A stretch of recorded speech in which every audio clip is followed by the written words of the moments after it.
It's my great pleasure to welcome you for this review of Nigeria's 1999 Constitution, the Diaspora Consultation. As obviously you're all well aware, the National Assembly has been undertaking now for some time a joint committee review of the Constitution, and they've been undertaking many meetings across Nigeria, hundreds of meetings, to try to bring in as many perspectives as possible on the changes that are being proposed. And we're absolutely delighted that we're going to have an opportunity here, given the very large diaspora, Nigerian diaspora based here in the UK and in London, to be able to host this forum for UK-based Nigerians to engage with some members of the committee. So I'd like to welcome not only those members from the Senate, from the House of Representatives over here to Chatham House and others who've traveled from Nigeria, but obviously all of those of you who are based here in the UK for coming and sharing this conversation with us. The Chatham House Africa program, which I might add is actually the largest program working on Africa issues in an independent policy institute anywhere in the world, has always had Nigeria right at the heart of its work. Elizabeth Donnelly, who's here working with us, has led a lot of our work on Nigeria, and she and Alex Fines, the head of the program, join me in welcoming you here today. I'd also like to make sure that I thank the FCO and the British High Commission in Abuja for their support for this event. And I'll have a chance to do that thanks by turning to Robin Gwynn in a minute to say some words of welcome to you all here. But before that, just two very quick procedural notes. This meeting is on the record. It's partly been filmed, so it's on the record. People think sometimes any meeting at Chatham House is under the Chatham House rule, but this is not. It's on the record. Please, nonetheless, make sure you don't have your mobile phones. If I may encourage you to not have them going off during the meeting.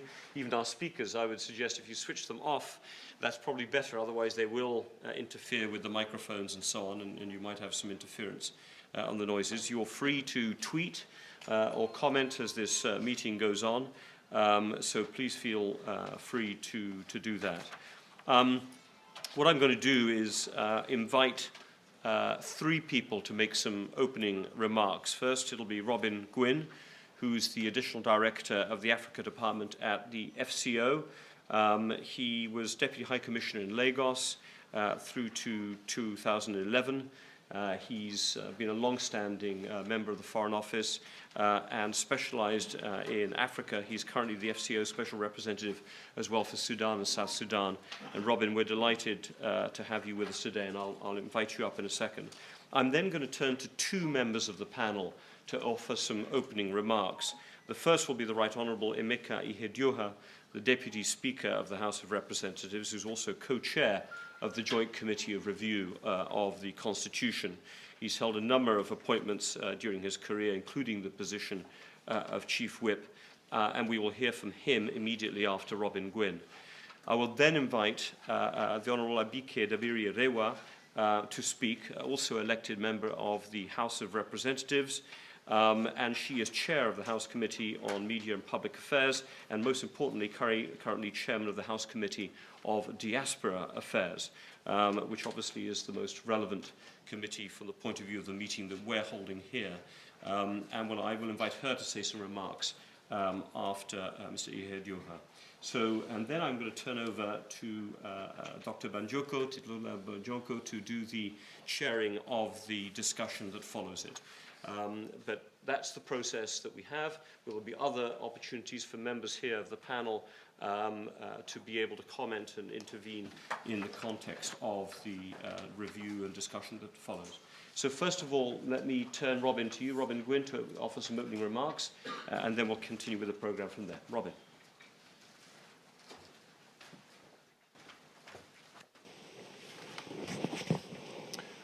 Well, Mr. Chairman, Robin, distinguished panel members, ladies and gentlemen, good morning to you. Let me start by thanking Chatham House for the invitation. It's always good. We in the Foreign Office like to come here and support events here and benefit from them. So thank you for the opportunity to do that. I think my role really is to be very brief, just a few words of welcome and just to set the context from a UK government perspective. So I will be brief. I thought I would say two things that we recognise in the UK government, and two things that we want to be clear about today. So the two things we recognise, the first one, of course, is the importance of Nigeria, both in Africa and in wider worldwide terms. In the UK government, we're very keen to support the development and the growth and the prosperity of Nigeria. I think we all know there are significant problems facing the country, but on a bilateral and the multilateral level, we're engaged with you, with the government and with the people and institutions of Nigeria. And we believe that your success will be our success and that it will be of mutual benefit. As Robin mentioned, I was lucky enough to spend time living in Nigeria, in Lagos, a couple of years ago. During that period, our Prime Minister David Cameron came to Lagos. Some of you will be aware of that. Maybe you were there, with a big business delegation in the middle of 2011. And he was actually very taken by the dynamism, the energy, just the potential, just the hugeness of Nigeria and the good things that are happening there.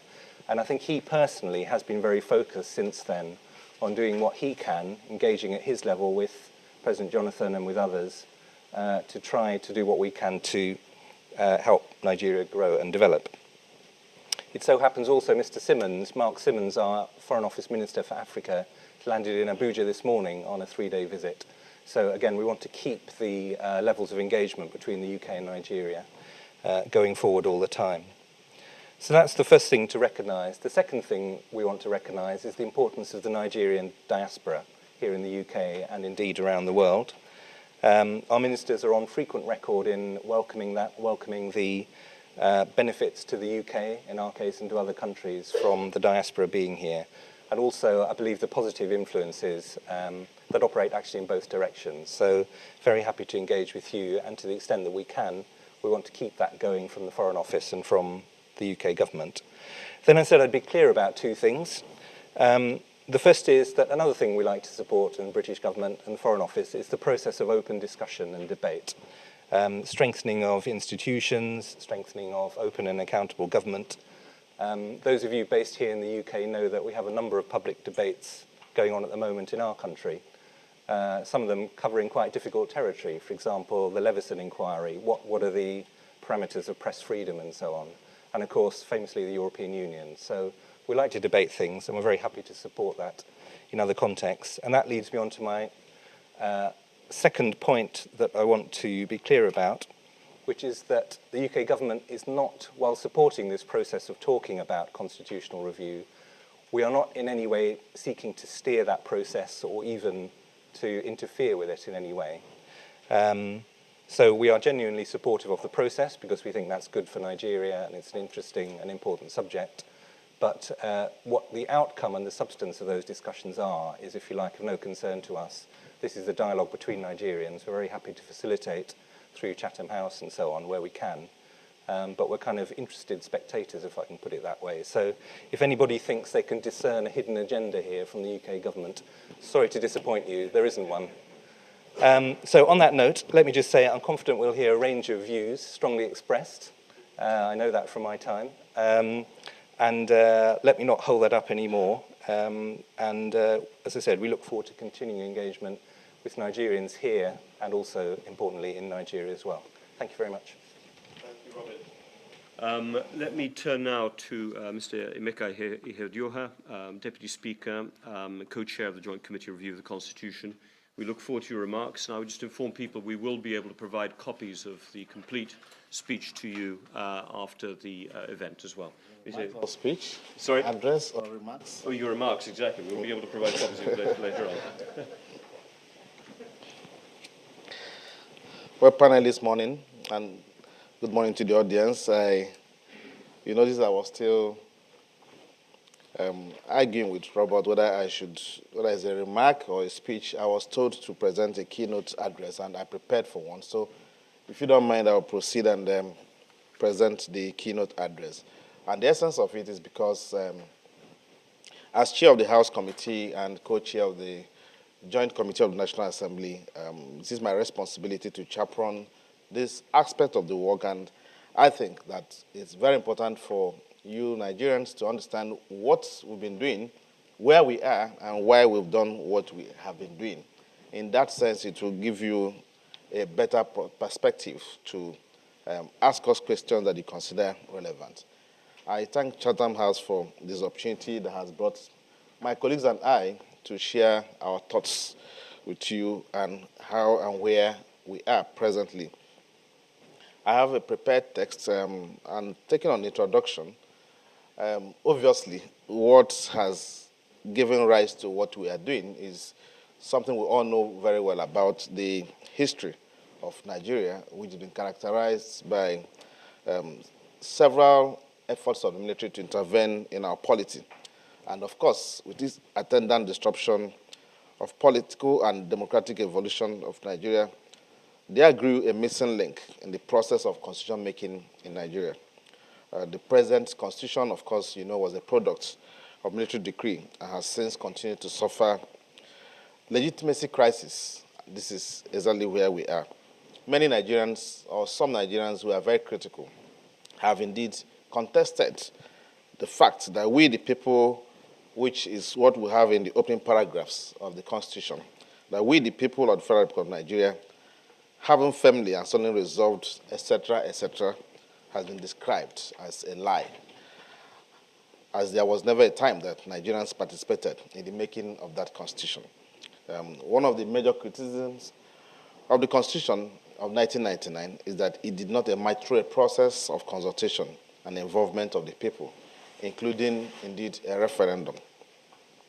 A few Nigerians have indeed suggested that we throw away the present Constitution and convoke a sovereign national conference to radically restructure the constitutional foundation of Nigeria. While this suggestion may appear populist, the reality is that this is not a route contemplated by the present Constitution and would therefore be difficult to implement.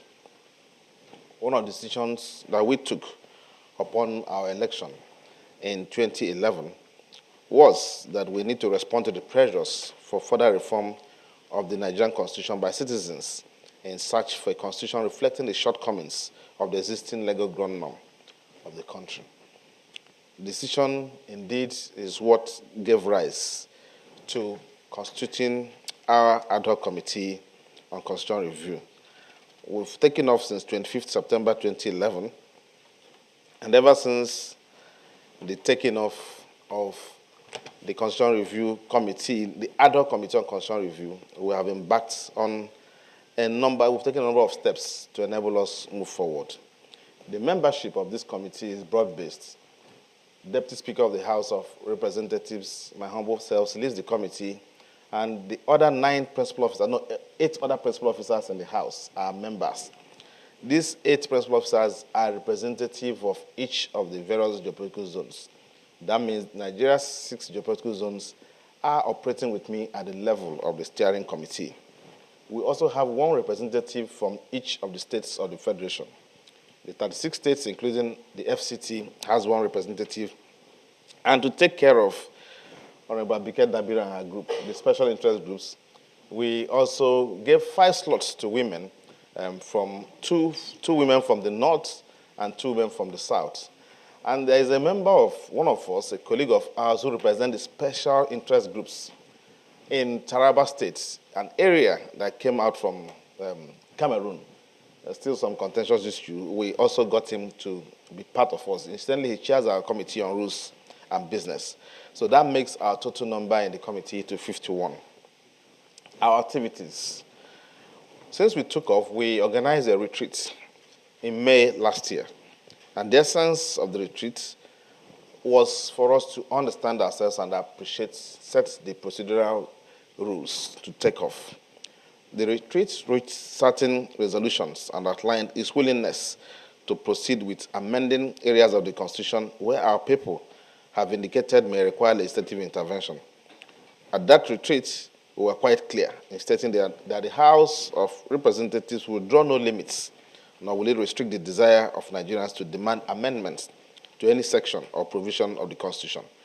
We are keeping faith with this commitment. It is our belief that the business of amending Nigeria's Constitution is serious and fundamental to our democracy and consequently needs the full involvement and participation of all Nigerians.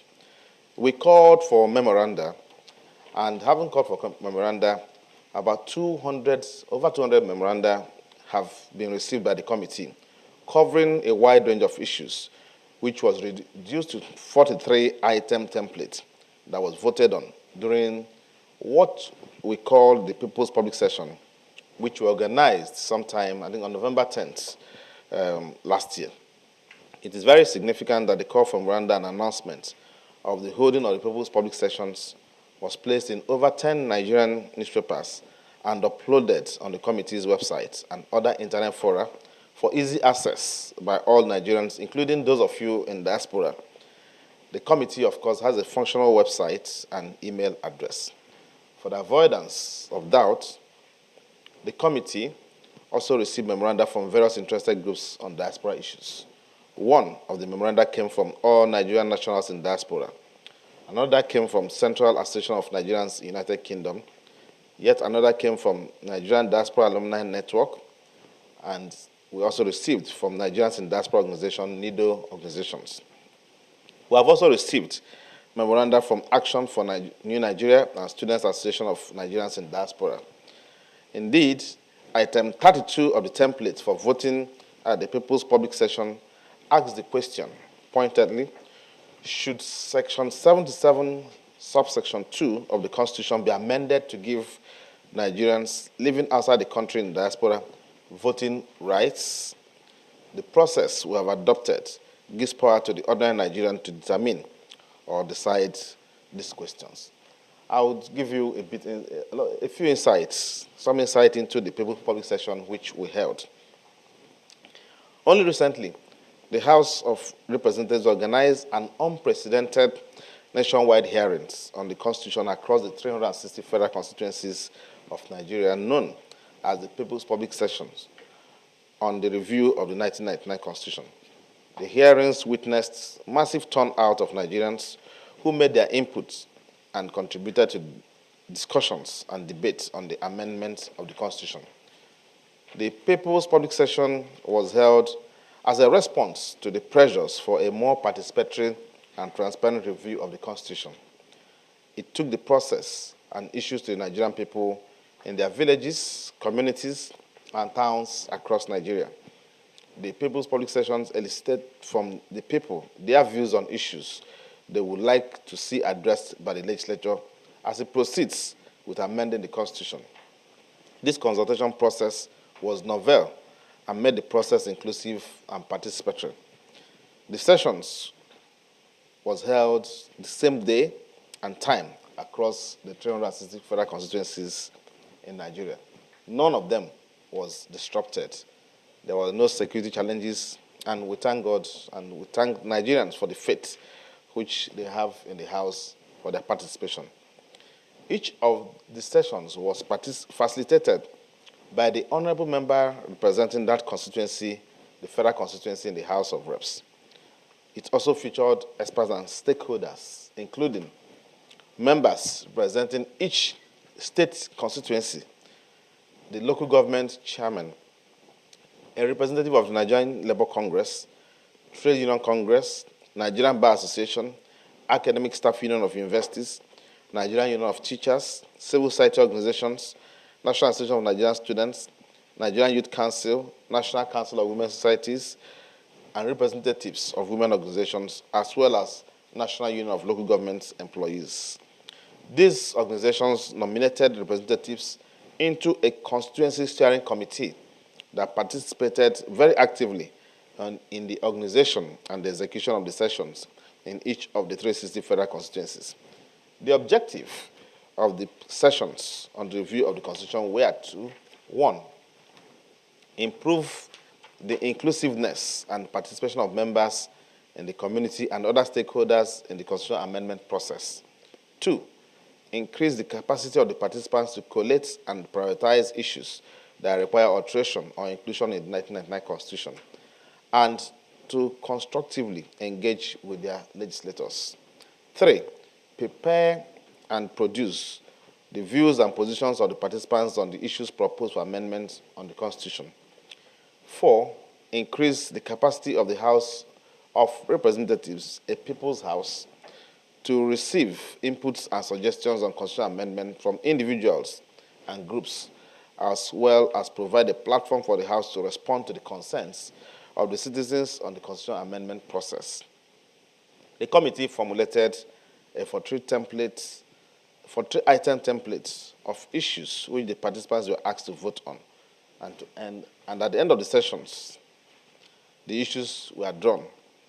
In the main, from the memoranda received by the committee, which include proposals for constitutional amendments with respect to 1. Recognition of the 6 geopolitical zonal structure, states creation, the structure, funding and creation of local governments, residency, citizenship and indigenous question, justiciability of economic and social rights, fiscal provisions, separation of office of the Accountant General of the Federation and Accountant General of the Federal Government, separation of office of the Attorney General of the Federation and the Minister of Justice, the process of sending revenue allocation formula to National Assembly, independence of state legislature, amendments to the exclusive legislative list to devolve more powers to states, fiscal federalism, abolition of state electoral commissions, immunity clause review, state police question, zoning and power sharing, term of office of governors and president, whether single term of 4 years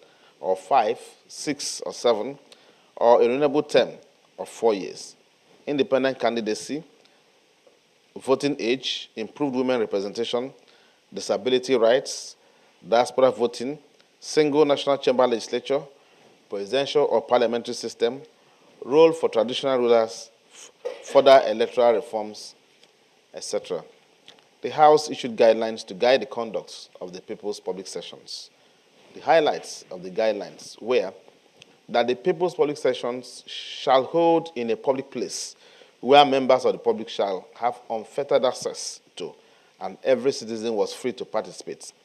The proceedings were made to be uniform throughout the country as far as is practicable. The steering committee shall make efforts to ensure wide publicity for the sessions in every part of the federal constituency so as to guarantee the participation of all Nigerians at the grassroots. Decisions at the sessions shall as much as possible be taken by consensus, but where that fails, then by voting, where the views of the majority shall prevail. Voting shall be by show of hands or voice votes. And then we stated that the standing committee shall ensure that every item to be voted on are explained to the people in the language prevalent in the locality. And there shall be a video recording and written reports of the proceedings of the session across all the federal constituencies by the standing committee, which shall be submitted to the clerk of the committee not later than 7 days after the event. The committee conducted, so far, transparent collation processes where all the identified stakeholders sent nominees to participate in the collation of the results of the public sessions. The results of the collation will soon be presented to the public on how Nigerians at the grassroots level voted on all the issues on the 43-item template. In the history of constitution making in Nigeria, this indeed is the first time that Nigerians at the grassroots have been involved in the process, as the committee felt that the best way to achieve credibility and transparency for the process was to involve critical stakeholders in the exercise. Now, the way forward. Once the results are publicly presented, the committee will proceed to begin consideration of draft bills of the proposed amendments based largely on the returns from the People's Public Sessions. These draft bills will be agreed to by the committee. It is important to note that the House of Representatives on their own have sponsored several private member bills that have scaled second reading in the House and referred to the House Ad hoc Committee on Constitutional Review for legislative action. Both houses of the National Assembly will need to harmonize and pass common bills that will then be sent to the 36 state houses of assembly. It is important to point out that each constitution amendment clause must be passed at the National Assembly by at least 2/3 majority vote.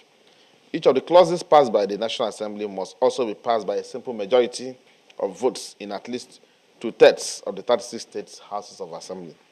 The issue of presidential assent is still contentious, Although the Federal High Court in Abuja in 2010 had ruled that presidential assent was required to bring the process of amending the Constitution to a close. In conclusion, I bring you felicitations from the House of Representatives. To our development partners, particularly British Department for International Development, DFID, and UNDP, DGD, who have been supporting the Constitution review process, we extend our appreciation.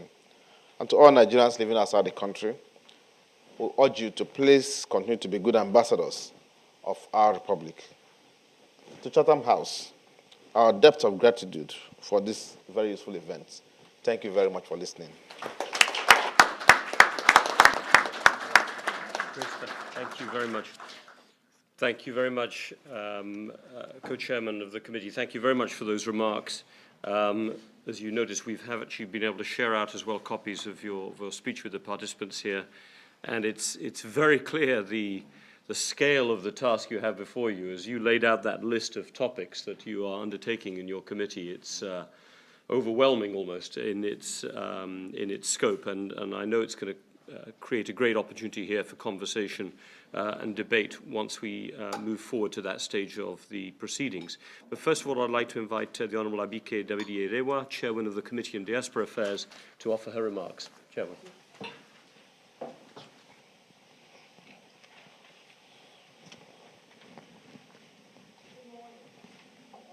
Speaker, let me stand by all existing protocols. My brothers and sisters in the diaspora, a very good afternoon to you. The weather is too cold, so I'm still in the hot mode. It's always a pleasure to speak to our brothers and sisters in the diaspora. The House Committee on Diaspora is the only parliamentary committee anywhere in the world strictly for diaspora affairs. So we have to commend the vision of the leadership of the House for setting up this committee in the first place. We're dealing with over 15 million Nigerians in the diaspora. There's no accurate database, but which is one of the challenges which the associations need to take up. We don't have an accurate database, but we estimate 15 million Nigerians in the diaspora. And here in the UK, about half of them are in Europe, and half of that in the UK. I think we're talking about 4 million. We're not so sure. Again, it's a challenge we need to work on, but that is what the embassy says. And Alista and Co, that's what they tell us. But we're working on the database, which we must have before, I think in this year, we're working on that. That is very important. However, when we meet Nigerians in the diaspora like you, for me in particular, I have a sense of pride and joy that we're dealing with the best in the world, the most educated immigrants anywhere in the world, the most knowledgeable, contributing to world economics, like here in the UK. But despite that, why have we still stereotyped? In the Ivy League universities, whether in America or here in the UK, Nigerians are the best. You agree with me, don't you? Yes. But why do we still get stereotyped? What you hear is that the 419s, fraud. That's not who we are. This is who we are, the best anywhere in the world. So the challenge is, what do we do about that stereotype? Here in the UK, I'll give you an example. Recently, the UK General Medical Council said, oh, we have a list of doctors. 33 Nigerians are bad doctors. We're going to blacklist them. But that is out of almost 4,000 Nigerian doctors in the UK, 3,958 doctors here in the UK. You tell me 33, less than 1% have issues, and then you stereotype all the doctors. What happens to the 3,958 doctors that are doing great things in the UK? We don't talk about them, but you have to talk about them, and we are there to talk about them with you. That is part of what we do in the Diaspora Committee. And I believe that if these Nigerian doctors and then Indian doctors are number one on the list, if we have 4,000, India has maybe 16,000. If you team together and pull out of the UK, it will affect your medical services here. So we need to respect that, we need to celebrate that, and we need to continually say this is who we are as Nigerians, not the downside. Again, another challenge we need to tackle.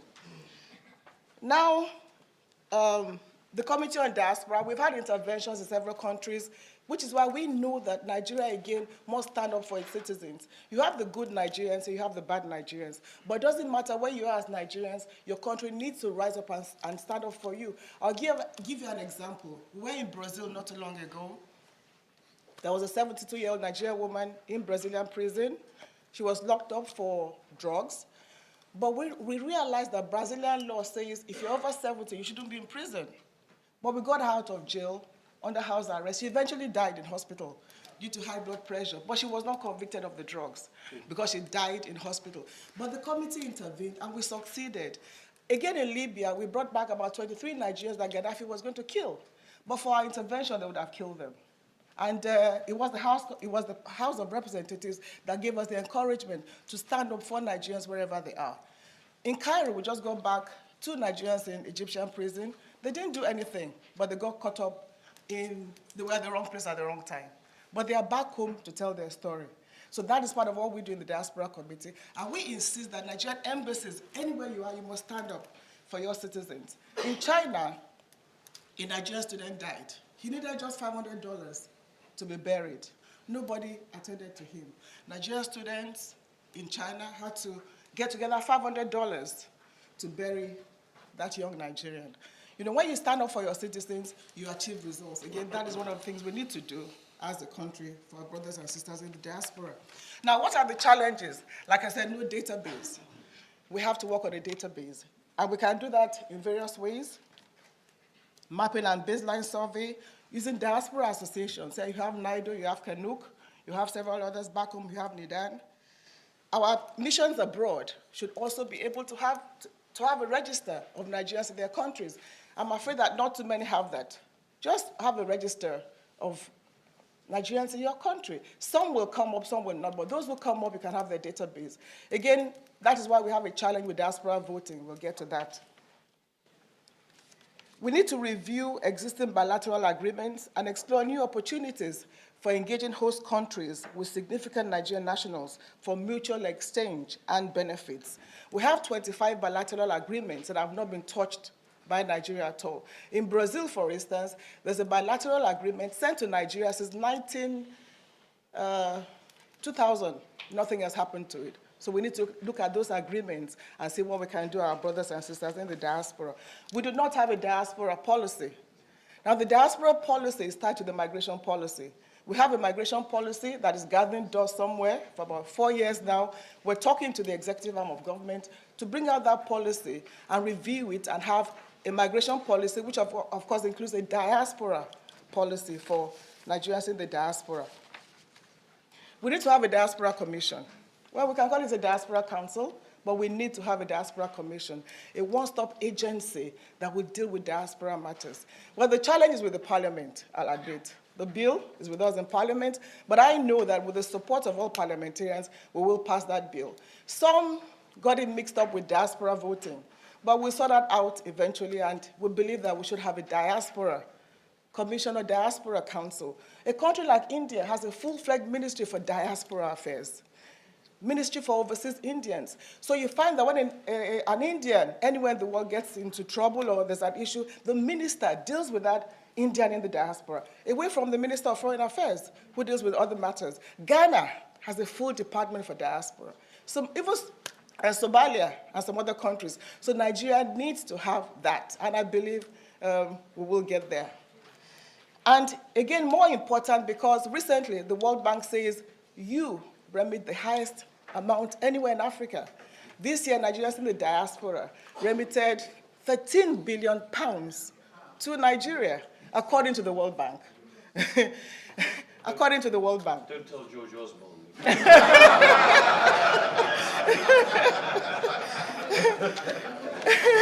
Could do with a bit of that. And that is still the formal one. You still have the informal ones, the $500 that my sister was sent to her grandmother, the $1,000 that Alista was sent to his girlfriend, which is not even being accounted for. So if you have people like you remitting such huge amounts of money, you deserve more than I believe you're getting at this point in time. But you know what?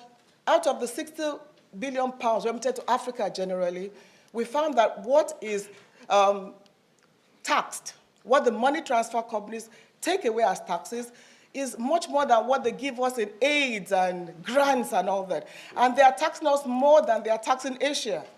We want to take up the CBN governor on that when we get back. Why is that so?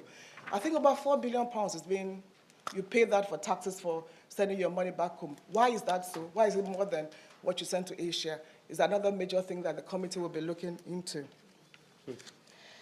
And then We'll let you know that, of course, we normally have an annual Diaspora Day in Nigeria. We had challenges last year, but this year I'm glad to tell you that we're going to have a huge Diaspora Day in Nigeria this year. And it will take place July 25th, and we're going to start the planning today. Why do we need to do that? Because we need to gather our diasporas together. You need to be a part of the policies of your country. You need to be engaged and embraced. And we will be joining the organization this year. We never participated, along with the Office of the SGF and diaspora organizations, to have a Diaspora Day this year. So I'm giving you the notice now, July 25, 2013. Let's all come home and talk as Nigerians in the diaspora. I was invited to be part of the Indian Diaspora Day, the first non-ethnic Indian to address the Indian Diaspora Day. It has never happened in the 11 years of diaspora activities, and we learned a lot by being in India for their Diaspora Day. So we hope you're all going to be with us July 25th, 2013, to brainstorm together on how we can move Nigeria forward. And now, almost finally, to the issue of diaspora voting. I'm sure you want to know that 2015 you're going to vote, right? Yes. Unfortunately, I cannot answer that question. Neither can the Deputy Speaker at this point in time. Because like the Deputy Speaker said, on the list of amendments was the issue of diaspora voting. I know how my constituency voted. They voted yes. I don't know how other constituencies voted.